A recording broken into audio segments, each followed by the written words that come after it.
ओम शांति। आज के बाबा के 7 तारीख के महावाक्य सुनेंगे। आज बाबा ने कहा विचार सागर मंथन करना है। बाबा ने कहा जो मनुष्य दलदल में फंसे हुए हैं उनको निकालना है। ज्ञान का मनन चिंतन करना है कि कैसे उनको निकालें, कैसे बाप का परिचय दें। बाबा ने कहा सबसे बड़ा धर्म देवी देवता धर्म है। देवी देवता धर्म किसने स्थापन किया? शिव बाबा ने। तो गीता ज्ञान सुना करके शिव परमात्मा ने देवता धर्म की स्थापना की। तो देवता धर्म ब्राह्मण धर्म बाबा ने कहा सबसे ऊंच धर्म है। उसके अलावा फिर जो धर्म आते हैं वो सब धर्म गुरुओं के द्वारा स्थापन किए हुए धर्म है। तो परमात्मा जो ज्ञान देते हैं वो देवी देवता धर्म की स्थापना करने का ज्ञान देते हैं। तो बाबा ने कहा धर्म बदलते बदलते द्वापर युग से आत्मा जब गिरावट में आ जाती है तो अपने को हिंदू कहलाने लग जाते हैं। तो हिंदू कोई धर्म नहीं है, देवी देवताओं का ही बदल करके नाम हिंदू रख देते हैं। तो परमात्मा ने आकर ज्ञान सुना करके ब्राह्मण तैयार किए। ब्रह्मा के द्वारा ज्ञान सुनाकर ब्राह्मण तैयार किए। ब्रह्मा मुखवंशावली ब्राह्मण ही फिर देवी देवता सतयुग में बनते हैं।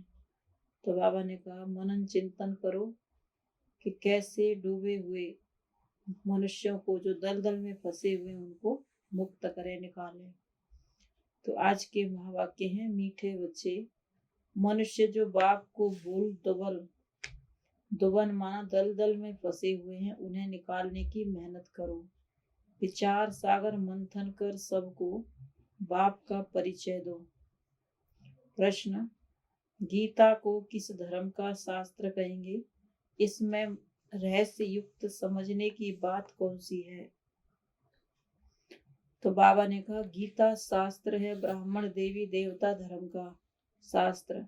ब्राह्मण देवी देवता नमः कहा जाता है। इससे सिर्फ देवता धर्म का शास्त्र नहीं कहेंगे, इसे सिर्फ देवता धर्म का शास्त्र नहीं कहेंगे क्योंकि देवताओं में तो यह ज्ञान है नहीं। ब्राह्मण यह गीता का ज्ञान सुनकर देवता बनते हैं, इसलिए ब्राह्मण देवी देवताएं दोनों का ही ये शास्त्र है। ब्राह्मण और देवता धर्म बाबा ने कहा दोनों का ही ये शास्त्र है। यह कोई हिंदू धर्म का शास्त्र नहीं है। यह बहुत समझने की बातें हैं। गीता ज्ञान स्वयं निराकार शिव बाबा तुम्हें सुना रहे हैं, श्री कृष्ण नहीं। गीत न वह हमसे जुदा होंगे, न उल्फत दिल से निकलेगी। ओम शांति। बाबा बच्चों को बैठ समझाते हैं अच्छी तरह से। कौन सा बाप? पारलौकिक बाप। लौकिक बाप को इतने बच्चे होते नहीं।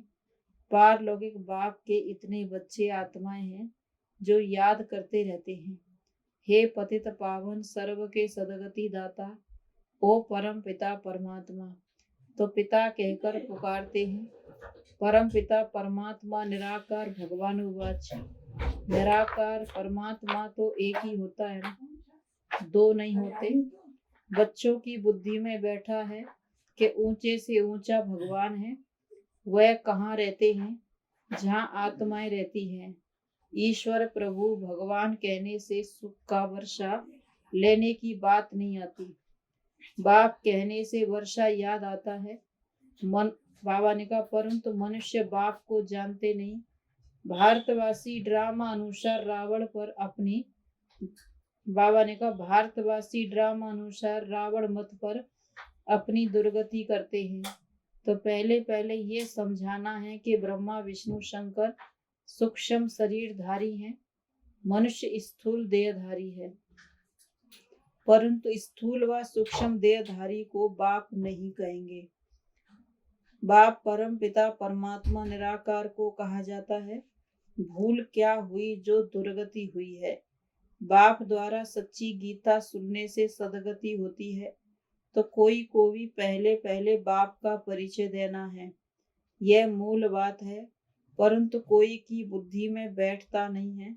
तब तो बाबा ने यह पोस्टर छपवाया है कि गीता का भगवान श्री कृष्ण बच्चा है। गीता का भगवान शिव बाबा श्री कृष्ण बच्चा है। फिर बाबा ने कहा, यह परमपिता परमात्मा गीता किस धर्म का शास्त्र है? ब्राह्मण देवी देवता धर्म का कहना ठीक है। जैसे क्रिश्चियन धर्म शास्त्र बाइबल है, ऐसे गीता को सिर्फ देवी देवता धर्म का शास्त्र नहीं कहेंगे जब तक ब्राह्मणों को न मिलाए। कहते हैं ब्राह्मण देवी देवताए नमः। बाबा ने बताया है देवताओं में ज्ञान नहीं है। वह यह भी नहीं जानते कि गीता कोई हमारे धर्म का शास्त्र है। ज्ञान है ब्राह्मणों को सिर्फ ब्राह्मण धर्म का ही शास्त्र गीता को नहीं कहेंगे, क्योंकि बाप दोनों धर्म की स्थापना करते हैं, इसीलिए दोनों धर्म का शास्त्र कहेंगे। वहां तो कह देते हैं हिंदू धर्म का शास्त्र है, आर्य का भी कह देते हैं। आर्य समाज तो दयानंद ने स्थापन किया, वह भल नया धर्म है, परंतु वह कोई देवी देवता धर्म के नहीं है। मूल बात है ही गीता का भगवान कौन है। गीता में श्री कृष्ण का नाम डाल गीता को खंडित कर दिया है, क्योंकि मेरे से बुद्धियोग टूट गया। गीता में देखो बातें कितनी बताई हैं, और गीता पाठशाला का नाम कितना है। तो अभी ब्राह्मण और देवता धर्म प्राय लोप है। पुजारी लोग कहते हैं, बाबा ने कहा, पुजारी लोग कहते हैं ब्राह्मण देवी देवता नमः। उन्हों को ये मालूम नहीं है कि ब्राह्मण देवता कैसे बने, ये बतावे कौन। बाप कहते हैं मैं ब्रह्मा मुख वंशावली बनाए देवता बनाता हूँ। तो गीता हो गई ब्राह्मण देवी देवता धर्म का शास्त्र। सिर्फ कहें देवता धर्म का शास्त्र तो लक्ष्मी नारायण में ज्ञान है नहीं। यह बात समझने की है, परंतु समझाए कौन। शिव बाबा सुनाते हैं कि रुद्र ज्ञान यज्ञ से विनाश ज्वाला प्रज्वलित हुई। कहाँ रुद्र यज्ञ कहाँ श्री कृष्ण का फर्क है ना। इस ज्ञान यज्ञ के बाद फिर सतयुग में कोई मटेरियल माना कोई झूठे यज्ञ रचे नहीं जाते। अब यज्ञ रचते हैं आफत मिटाने के लिए। वहाँ कोई आफत होती नहीं है जो यज्ञ रचना पड़े। गीता में रुद्र ज्ञान यज्ञ का भी लिखा है, और यह भी लिखा है कि भगवान उवाच तो गीता में है सच आटे में नमक जितना, बाकी सब झूठ है। अब ये विचार सागर मंथन शिव बाबा नहीं करेंगे, ब्रह्मा और ब्रह्मा कुमार कुमारियों को करना है।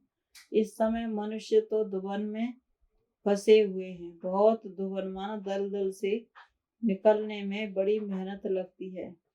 तब तो बाप को पुकारते हैं। बाप कहते हैं तुमको 5 विकार रूपी रावण पर जीत पानी है। फिर सतयुग में तुम जीवात्माएं सुख में थे। जो भी सत्संग है वहां तुम जाकर पूछ सकते हो। डरने की कोई बात नहीं। सब अंधकार में पड़े हैं, मौत सामने खड़ा है। और कहते हैं अभी तो कलयुग 40,000 वर्ष पड़े हैं। इसको कहा जाता है घोर अंधियारा। कुंभकर्ण की नींद में सोए पड़े हैं। कहते हैं भक्ति का फल भगवान देने आता है, सदगति देता है तो दुर्गति में है ना। गीता में अगर शिव परमात्मा का नाम होता तो उसको सब मानते। तो बरोबर बाबा ने कहा, तो बरोबर निराकार ने राजयोग सिखाया था। युद्ध के मैदान की कोई बात नहीं। युद्ध के मैदान में इतना बड़ा ज्ञान कैसे देंगे। राजयोग कैसे सिखाया। मुख्य 4 धर्म है, धर्म शास्त्र भी 4 हैं। अभी तो अनेक धर्म है, अनेक बाबा ने कहा अनेक धर्म, अनेक चित्र हैं। अब बच्चों की बुद्धि में बैठा है कि ऊंचे से ऊंचा वह बाबा ने कहा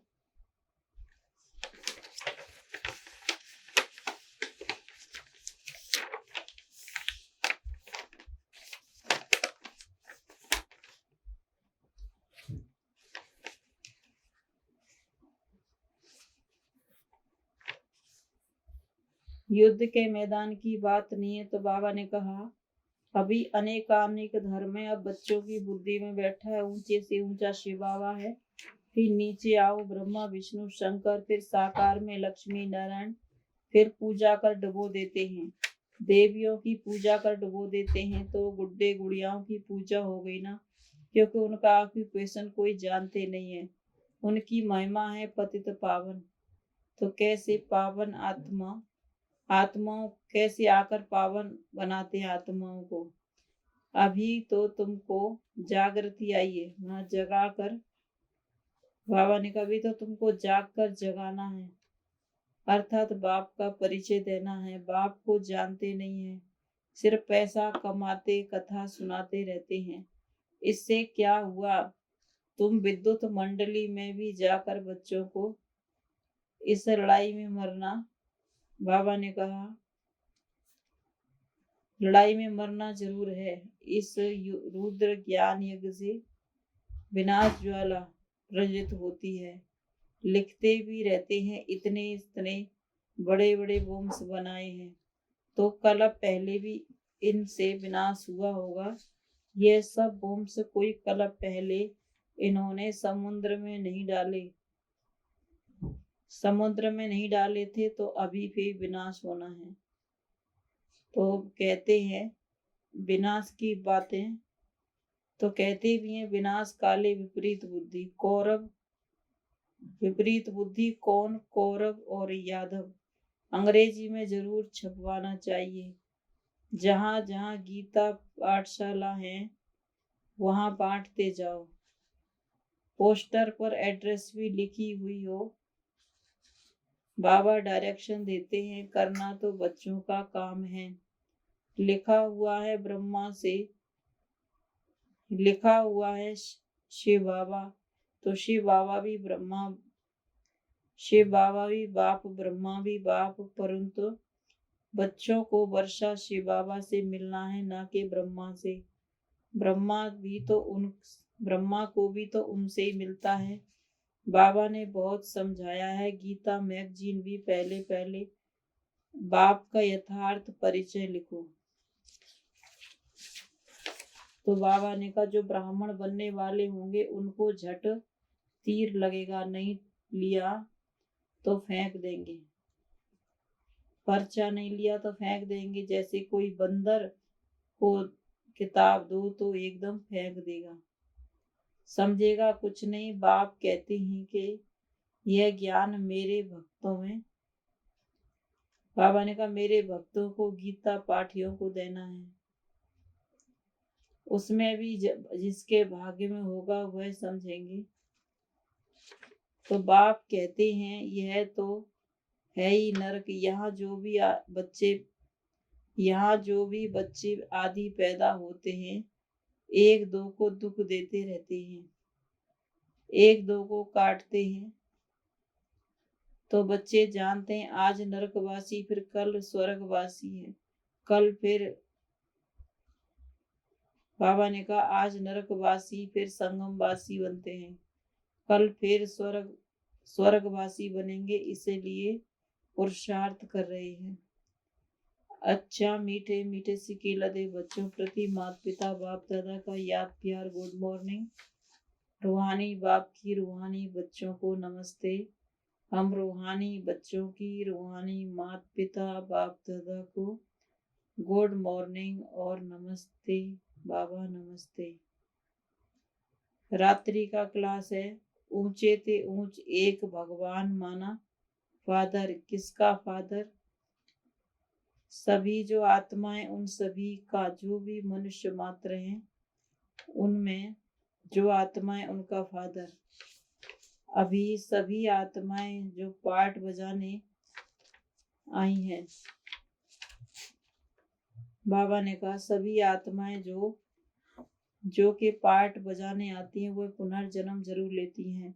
कोई बहुत थोड़े जन्म लेते, कोई 84 जन्म लेते, कोई 80 और कोई समय बाबा ने कहा कोई 60 भी लेते हैं। देहधारी जो भी मनुष्य हैं, भले यह लक्ष्मी नारायण विश्व पर राज्य करने वाले हैं, उस समय कर सकते हैं, बाबा ने कहा उस समय वर्ल्ड में और कोई डायनेस्टी नहीं थी। जो भी देहधारी मनुष्य हैं कोई भी सदगति दे नहीं सकते।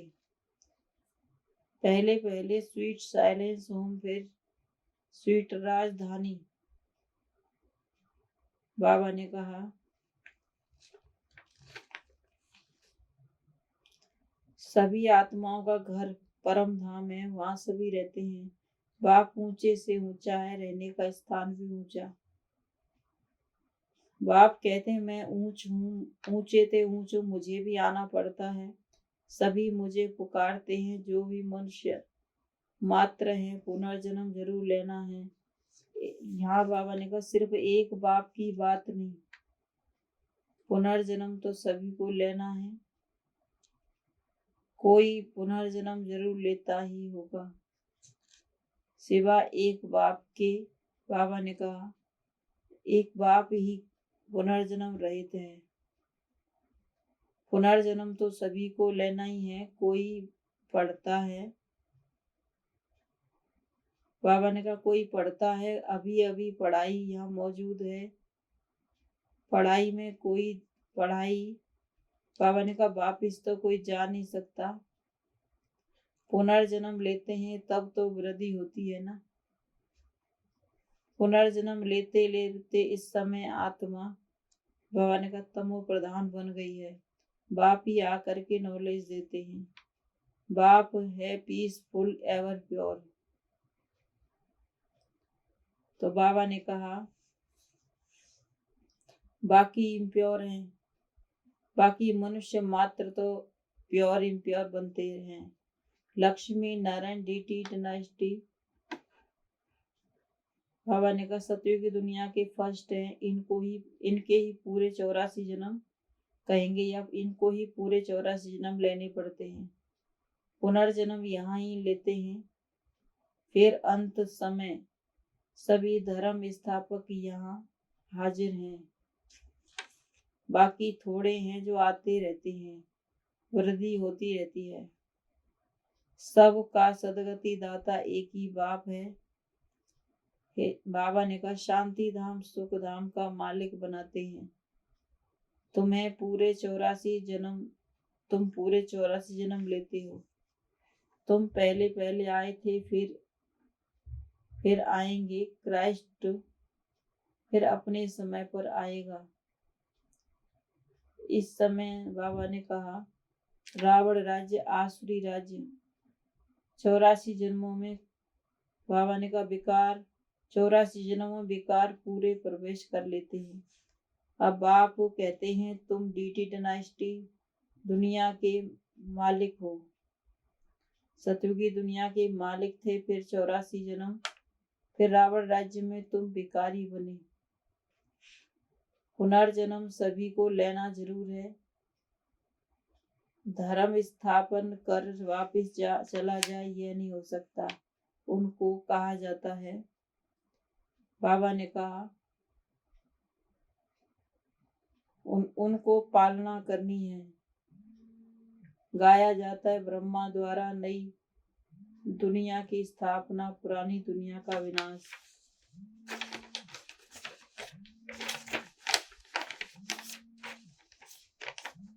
दुनिया एक ही है, धर्म एक ही, डीटी डायनेस्टी भी एक। अब वह है नहीं। सतयुग की दुनिया बाबा ने कब है नहीं, सिर्फ चित्र हैं और सभी धर्म मौजूद हैं सिवा एक गॉड फादर के। जो भी बाबा ने कहा देहधारी मनुष्य पुनर्जन्म लेते हैं। भारत है अविनाशी खंड, अब विनाश नहीं होता है, अविनाशी है। जब इनका राज्य था तो और कोई खंड नहीं था, इनका ही राज्य था, सूर्यवंशी चंद्रवंशी बस, और कोई नहीं। नई दुनिया को स्वर्ग डीटी वर्ल्ड कहा जाता है। इनकॉर्पोरियल वर्ल्ड स्वर्ग को कहा जाता है। वहां है स्वीट साइलेंस होम। पिछाड़ी धर्म वाली आत्माओं को ज्ञान के सिवाय परम पिता परमात्मा के और कोई दे न सके। आत्मा बहुत छोटी है, सभी आत्माओं का फादर है सुप्रीम सोल। उनको सुप्रीम फादर कहा जाता है। बाबा ने कहा अब खेल चल रहा है। परमात्मा को सुप्रीम फादर कहा जाता है, वह कब पुनर्जन्म में नहीं आ सकते। इस समय नाटक की पिछाड़ी है, यह सारी दुनिया की स्टेज है। बाबा ने कहा सारी दुनिया स्टेज है, इसमें खेल पूरा होता है। उनकी ड्यूरेशन 5000 वर्ष है। यह पुरुषोत्तम संगम युग है, जबकि बाप आकर सभी को उत्तम से उत्तम बनाते हैं। ब्राह्मण देवी देवता है, ब्राह्मण आत्मा अविनाशी हो। यह ड्रामा भी अविनाशी। तो बाबा ने कहा बना बनाया खेल है। जो पास हो गए, बाबा ने कहा ये 5000 वर्ष का खेल है।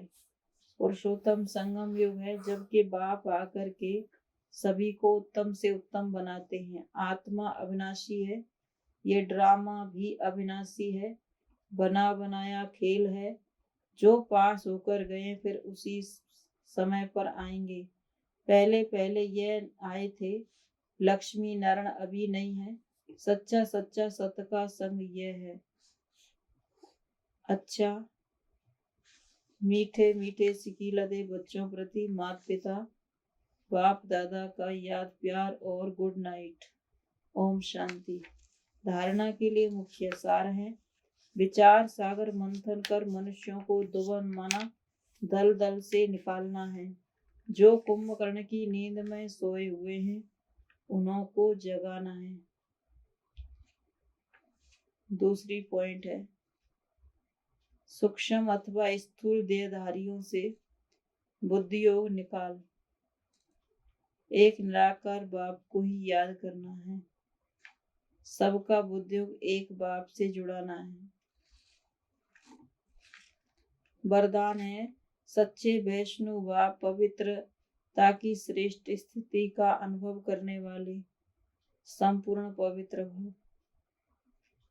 सच्चे वैष्णव व पवित्रता की श्रेष्ठ स्थिति का अनुभव करने वाले, बाबा ने कहा संपूर्ण पवित्र भव।